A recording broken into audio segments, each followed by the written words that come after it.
Hare Krishna Prabu Mataji. Saya mendapat kesempatan yang bagus sekali ini dan diberikan oleh Maharaj untuk memberikan komentar tadi tentang sloka 6 bab 2. Tadi Maharaj sudah banyak menyampaikan. Apa artinya saya menyampaikan? Maharaj sudah banyak. Tapi karena Maharaj memberikan saya kesempatan, saya akan mencoba juga. Nah, di sini di bab 2 sloka 6 itu merupakan bagian dari ringkasan isi Bhagavad Gita. Nah, di sini di sloka 7 nanti ya. Sloka 7 ini di sini yang sloka 6 itu kelihatannya Arjuna tidak mau bertempur gitu. Ya. Tidak mau dia bertempur karena apa? Walaupun dia menang bertempur, tapi melawan keluarga, sanak keluarga, itu dia artinya adalah sangat baik sekali. Ya, tidak mau bermusuhan gitu ya. Ya, apa untungnya menang, mendapatkan kerajaan, kemudian sampai membunuh keluarga. Itu yang dia pertimbangkan. Maka dia menjadi bingung sekali.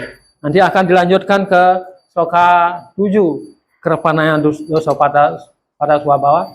Recani kwam samana kwam leceta ya saya nisitam bruitame sisyateham sadimam tuam pravana. Nah, di sini dia di sini sudah menolak terang-terangan gitu ya. Dia tidak mau perang.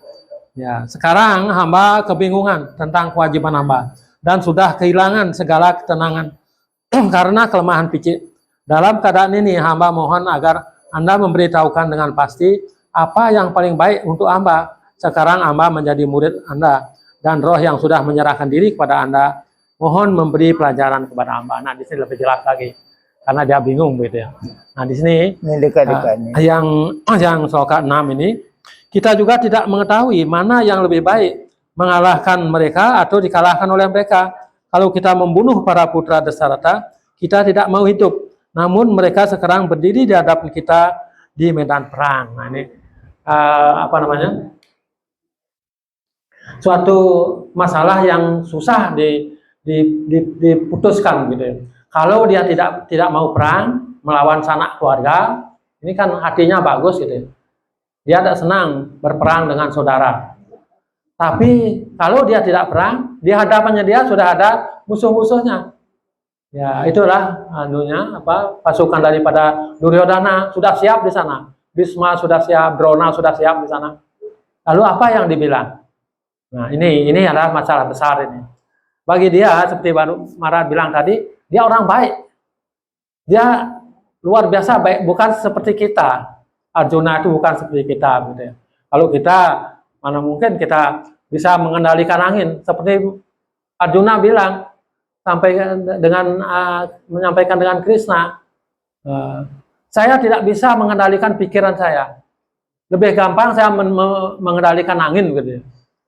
Dia memang bisa mengendalikan angin. Kita bisa enggak mengendalikan angin? Pasti tidak bisa kan. Dia dengan kekuatan panahnya dia bisa mengendalikan angin. Tapi dia tidak bisa mengendalikan pikirannya dia. Ini pikiran yang bimbang nih. Susah sekali dianukan. Dia dikendalikan gitu. Di sinilah contohnya dia itu Arjuna lah seperti itu. Ya, kalau dia tidak perang, kemudian sudah di hadapannya sudah ada pasukan-pasukan untuk berperang. Nah, kemudian dia malah sebelumnya dia akan meninggalkan perang. Kemudian dia akan menjadi peminta-minta. Begitu anunya dia. Memang benar kalau dia dikatakan keputusan dia seperti itu tidak apa-apa. Tapi ini kan bukan keputusan dia sendiri. Keputusannya adalah ini dia membantu kakaknya, ya kakaknya yang Dharmarad, ini karena dia yang sebagai kepalanya di sana, Yudhistira. Ya. Kalau dia sendiri pasti sudah menghilang lari dia. Nah, inilah kelebihan daripada hati seorang penyembah. Dia penyembah murni. dia kalau sebutannya itu ya, kalau dalamnya itu ya, dia sakyam. Ada ada 9 cara bakti ya. Ya, Sarvanam Kirtanam Wisnu Smaranam Pada Sewanam Wandanam Saram Sakyam ya, Dasyam Sakyam Atmani Wedana. Sakyam itulah dia adalah kawan daripada Krishna. Siapa yang seperti Krishna, siapa yang seperti Arjuna, sudah dianggap kawan terdekat oleh Krishna. Itulah luar biasa predikatnya dia, kan gitu. Dia sudah dianggap sebagai kawan. Dia pun kemudian bingung dalam keadaan mengambil keputusan ini. Nah, seperti tadi telah Maharaj sudah menyampaikan, ini kebingungan ini selalu ada, terutama dikaitkan kepada kita. Kita di sini juga begitu, bingung, selalu kita bingung. Apa yang mesti kita lakukan? Apakah kita benar masuk dalam kesadaran Krishna? Atau kita lari dari kesadaran Krishna? Nah, ini macam-macam dalam pikiran kita. Kalau kita misalkan kita lari dari kesadaran Krishna, jadi kesadaran Krishna ini sudah pasti bagus sekali. Ya, ini akan menjanjikan kita bisa kembali kepada Tuhan Yang Maha Esa. Kalau kita ya betul-betul mengikuti dengan baik. Tapi kalau lari, ya pasti sudah tidak akan bisa mencapai itu. Orang yang tekun, betul-betul tekun pun susah mencapai. Apalagi lari kan gitu. Nah, ini sering terjadi kepada kita sendiri, sering terjadi. Nah, inilah kebingungan-kebingungan yang disebabkan oleh pikiran-pikiran yang masih terkontaminasi oleh hal-hal yang bersifat material. Kalau mereka-mereka yang sudah penuh dalam hal spiritual, dia akan bisa memutuskan, segera bisa memutuskan. Ya, karena apa? Karena di dalam sloka juga disebutkan sloka 86 yam wapi semaram bawang dia yanti ante kaleram tam ewa iki kaudia sadadat bawa badita. Keadaan manapun yang kau ingat pada saat melepaskan badan, maka keadaan itu yang kau tuju, wahai putra Kunti. Disampaikan kepada Arjuna. Ini pentingnya di sini. Kalau kita masuk dalam kesadaran Krishna, ya mungkin kita bisa seperti itu, akan mengingat Krishna pada saat meninggalkan badan. Tapi kalau kita tidak masuk dalam Krishna, pasti tidak bisa. Tidak bisa dipastikan. Kita masuk pun kan, masih ada tanya. Kadang bisa dan kadang tidak, kan gitu. Nah, di sini ini pentingnya itu. Pada saat kita akan meninggalkan badan. Ini peperangan kita di dunia material sebenarnya ini. Bagaimana kita supaya bisa terus mengingat Krishna. Karena mengingat Krishna itu sangat penting pada saat kita meninggalkan badan kita. Nah, seperti tadi saya bilang, ya sloka 86 itu, ya itu, apapun yang kau ingat pada saat melepas badan, maka keadaan itu yang kau tuju, wahai putra Kunti. Hendaknya pada saat kita melepaskan badan, kita ingat dengan Krishna. Ya, maka dari itu, ya kita jangan ragu-ragu seperti Arjuna di sini. Dalam perang sudah di medan perang. Untung saja Arjuna menyampaikan kepada Krishna, Krishna tolong bawa keretaku ke tengah-tengah pasukan kedua belah pihak. Untung saja dia menyampaikan begitu. Kalau misalkan dia langsung perang atau langsung lari, nah ini luar biasa celaka. Kalau Arjuna lari 80% atau 90% pasukan dari Yudhishthira akan lari juga. Karena apa? Karena Arjuna orang hebat lari kan gitu. Nah ini makanya ini luar biasa. Aturan daripada Krishna luar biasa. Buatlah dia bingung. Kemudian setelah dia bingung akan dia menanyakan nanti apa yang lebih baik. Itu di sloka 7 itu. Apa yang lebih? Aku adalah menjadi muridmu. Setelah dia bilang begitu, akhirnya Krishna merasa lega. Dia sudah menyerahkan diri sebagai murid. Akulah sekarang berperan sebagai guru. Maka langsung kemudian diberikan pelajaran yang luar biasa. Maka turunlah Srimad Bhagavad Gita. Kalau tanpa itu tidak turun ya Srimad Bhagavad Gita. Dalam keadaan genting pada saat akan perang, terjadi perang. Sebentar lagi terjadi perang, Krishna tetap mengajarkan di sana. Ini guru yang luar biasa. Tidak memandang tempat, tidak memandang situasi dan keadaan. Beliau terus melakukan, ya menyampaikan. Maka turunlah Bhagavad Gita. Dan kita beruntung, kita juga akan bisa membaca Bhagavad Gita. Ya, sampai di tingkat membaca dulu. Belum dalam tingkat ya mengertikan. Dan belum lagi pada tingkat pelaksanaan. Arjuna hebat. Dia menyatakan dirinya lah bingung. Tolong beritahukan yang sebaiknya. Aku adalah murid Anda. Nah, disinilah seorang guru kemudian menyampaikan buat kita pada saat genting, pada saat perang.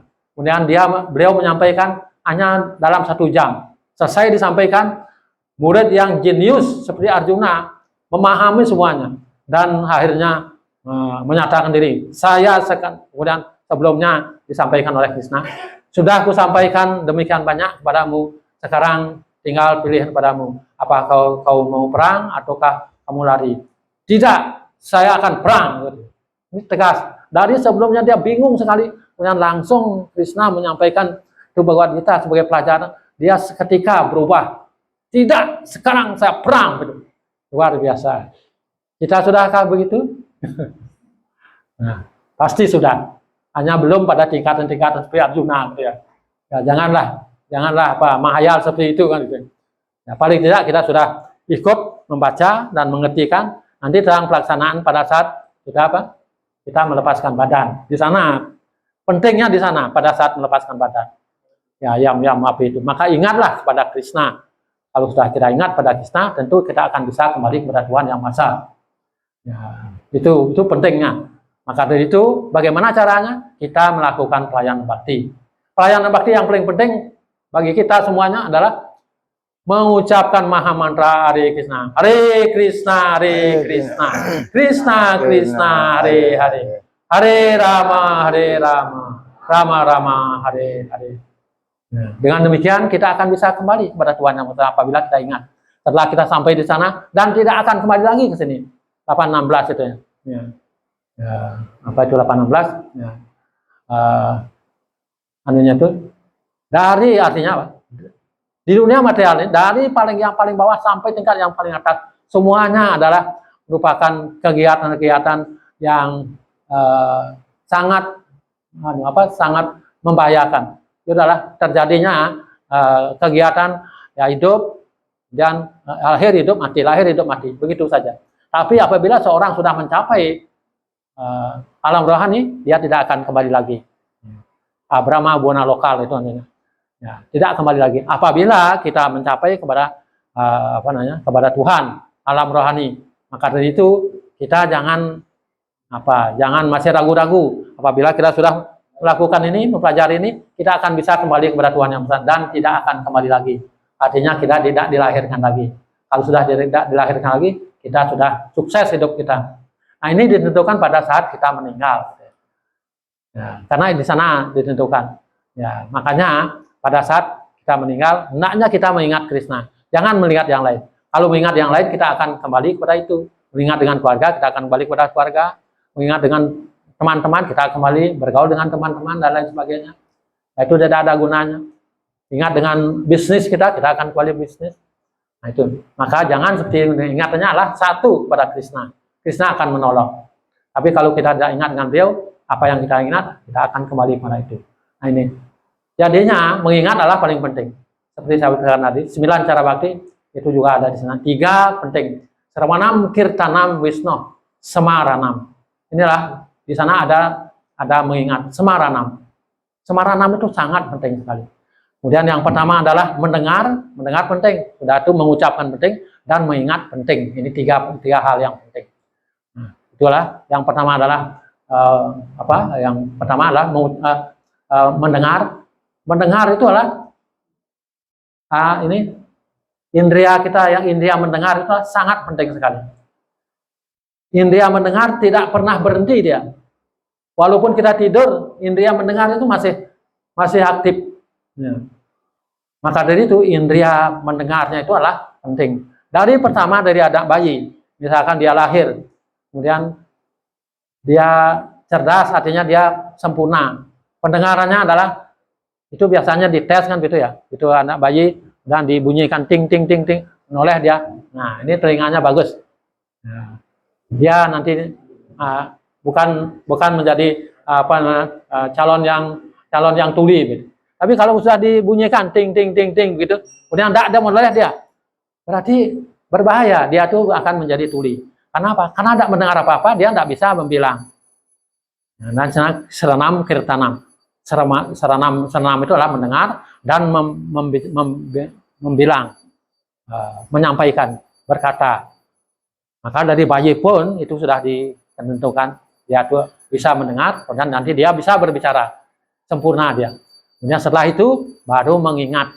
Ini mengingat Sravanam, Kirtanam, Wisnu, Semaranam. Itu Semaranam itulah penting sekali. Ya, pada saat kita meninggal, Semaranam itu adalah itu yang menentukan. Kenapa? Sepertinya kalau saya andaikan pada saat kita meninggal itu adalah di sana kita ujian kita di sana, ujian akhir kita. Ya, bagi Prabu dan Raji yang sekolah gitu, ujian akhir itu di sana lah. Pada saat meninggal. Kalau kita ujian, soal-soal tidak pernah disampaikan. Ya. Hanya disampaikan, kamu baca nih buku ini, buku ini, buku ini. Oh, buku itu luas sekali. Dan kadang bisa ditingkat, kamu pelajari bab ini, bab juga luas sekali. Tapi di sini Krishna menyampaikan hanya 2 soal yang perlu Anda ingat. Apa soal 2 itu? Iya, benar. Ingat dengan Krishna dan jangan lupa kepada Krishna. Ini aja 2 soal. Itu soal yang akan disampaikan pada saat kita ujian akhir atau saat kita meninggal. Kapan kita meninggal? Nggak tahu kita. Lebih beruntung Parikesit. Beliau beruntung. Lagi 7 hari kan meninggal. Dia mendengarkan Srimad Bhagavatam yang disampaikan oleh Pradeep Swami. Pas akhir hari ke-7 itu, dia paham betul semuanya. Dan dia sudah sudah cukup untuk mengingat Krishna. Mengingat Krishna dipatok oleh Tasaka, ya, walaupun badannya terbakar menjadi abu, tapi rohnya naik ke atas. Itulah contoh yang bagus sekali. Maka dari itu kita tidak ada lain. Banyak ini slokanya, 700 sloka. Tidak usah dihafal. Kalau hafal nanti pusing. Ya, cari yang penting-penting saja, apa yang bisa mendorong kita untuk bisa maju, itu yang penting. Dan yang saya katakan tadi lah, ingatlah Krishna dan jangan lupa. Nah, itulah pada saat akhir hayat kita. Sudah dikasih tahu anunya, soalnya. Tapi kita tidak tahu kapan kita ujian. Kapan kita meninggal, kan tidak tahu. Parikesit beruntung, 7 hari dia meninggal. Sebenarnya kita beruntung juga, 7 hari kita meninggal ya. Kalau tidak Senin, Selasa, kalau tidak Selasa, Rabu, kan gitu. Sampai 7 hari. Tapi tidak tahu putaran itu. Ya, tapi jangan gitu dipikirkan. Yang penting kita pikirkan adalah selalu mengucapkan Maha Mantra. Dan makanya kita dianjurkan dalam ISKCON itu paling tidak ada berjapa itu 16 putaran. Minimal 16 putaran. Tapi kita jangan berpatok pada 16 putaran. Kalau masih ada waktu, ambil lagi japanya. Terus gitu. Sehingga pikiran kita hanya Krishna saja. Kalau sudah pikiran kepada Krishna saja, kita akan bisa kembali kepada Tuhan. Nah, di sinilah Arjuna menyampaikan. Kita juga tidak mengetahui mana yang lebih baik, mengalahkan mereka atau dikalahkan oleh mereka. Kalau kita membunuh putra Dasarata, kita tidak mau hidup, namun mereka sekarang berdiri di hadapan kita di medan perang. Masa-masa. Ya? Ada masa untuk bersalingnya. Ya, itu yang bisa saya tambahkan. Semoga ada manfaatnya. Bukan menambahkan ini hanya karena Maharaj sudah cukup panjang lebar tadi ya, itu penting-pentingnya. Ya, saya cuma mengingatkan ya kembali ya. Ya, oke, demikian. Mohon maaf atas kekurangannya. Ya. Dan mungkin nanti kita akan bisa berjumpa lagi. Ya, Hare Krishna.